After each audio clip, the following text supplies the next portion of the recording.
For us as human beings, there are few things that we struggle with more than forgiveness.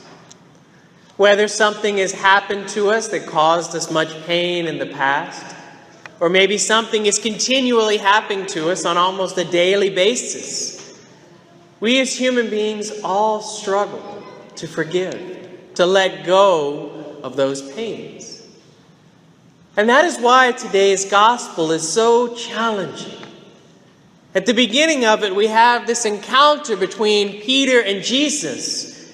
And it almost seems like Peter is trying to justify himself and make himself great, because he comes up to Jesus and says, "How often should I forgive?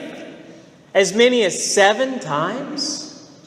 And then our Lord turns to him and tells him, "No, you must forgive 77 times." Or some translations actually have 70 times 7 times, or 490 times.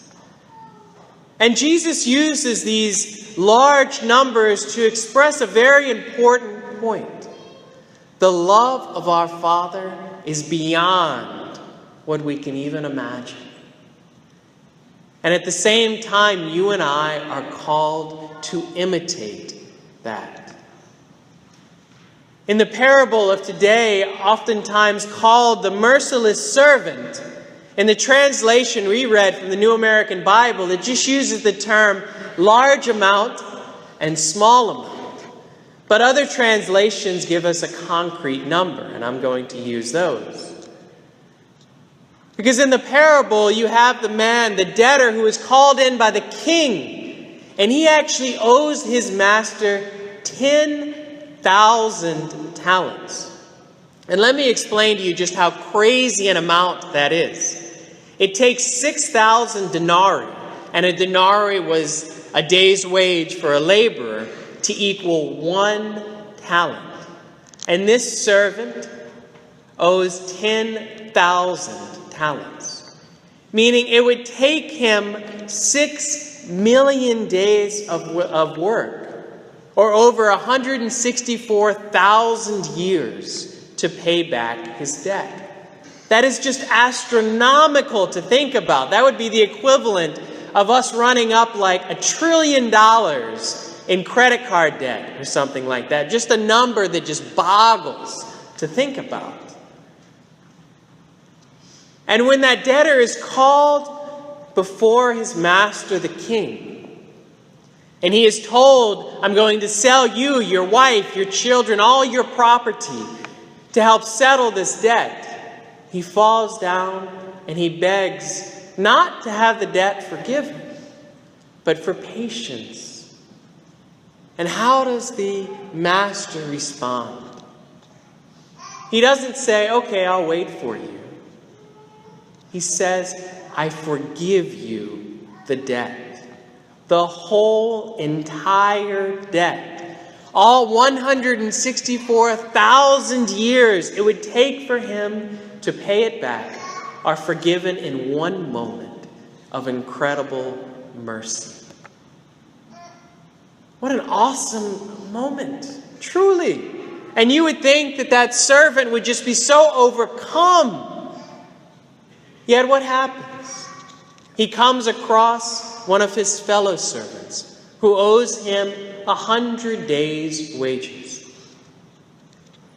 And he chokes him and throws him in the debtor's prison, despite that servant falling down and begging for mercy in the same way he had. That man who just had 6 million days' wages forgiven refuses to forgive someone who owes him 100 days' wages, or about 0.001% of the debt he was forgiven. And when you compare the mercy of the two, you have in the first one this extravagant, exorbitant, and virtually unprecedented action of mercy, compared with one that is non-existent. My brothers and sisters, God is of course the master in today's parable. and we at times can be the merciless servant. We have been forgiven the very debt of death that original sin dictates. We have been restored by the love and mercy of God. We have been forgiven the exorbitant amount.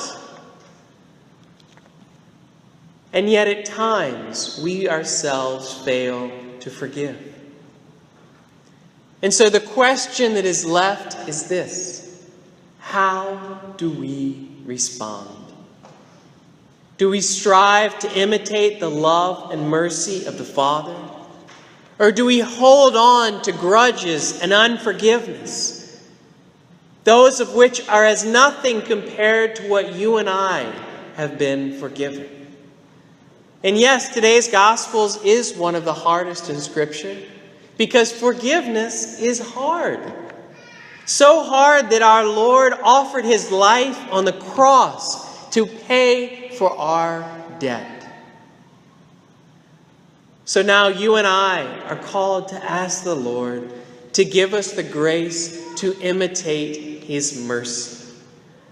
Let us ask him to help us let go of unforgiveness, old grudges, or anything else that we are holding on to and unable to let go.